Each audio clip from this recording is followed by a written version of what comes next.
I have a form of synesthesia, which basically means that music and sound trigger certain visual stimuli in my mind, and that's what I'm trying to convey here for the last track of my EP, Trials, Tribulations and Cheap Plastic Trophies. The EP came out yesterday, and this is the final track on it, and it's certainly the most ambitious track that I've ever released.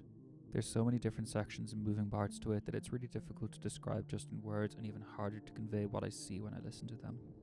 The track opens very minimally, with a simple synth backing using diatonic chords and a solo vocal that just sits on top of it so beautifully. Then after about 30 seconds the bass kicks in. There's no real pattern to it, it's just one single note on a sine bass, but it penetrates the track so perfectly and just hits you right in your soul.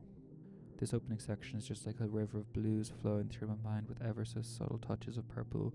It's very fitting given that this section was written right next to the river in Triptwell Park. After that, the song changes completely.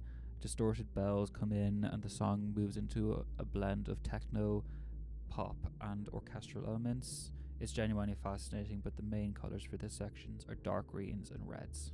There's an anger behind it, a certain angst, and the song just switches constantly. I love it. The orchestral section keeps building up with more and more colours and elements and patterns all flowing together until it ends. Then we transition into honestly my favourite section of the track, which I've spoken at length about before on my channel, the spoken word part that closes out the EP. A 1 minute long biasing assessment of the human condition with distorted vocals, weirdly warped orchestral sounds, and essentially nothing else. For the most part, this section is pitch black, with subtle flashes of reds and navy blues punctuating the mix just like the instruments do in the actual song.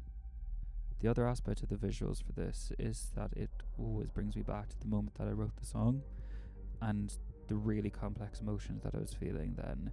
A mix of joy, loss, freedom, entrapment, trepidation and excitement, all bundled into one in one of the more confusing moments of the last couple of months, but also a moment that will stick with me forever.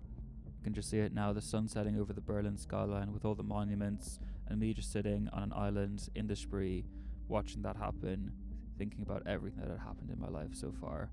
It's genuinely a moment that I'm never going to forget and has basically been captured by this song, and every time I hear it I go right back to then.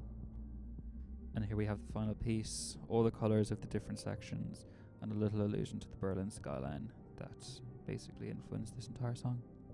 The EP is out everywhere right now, so have a listen to it, tell me what you think, and if you also have synesthesia, tell me what you see.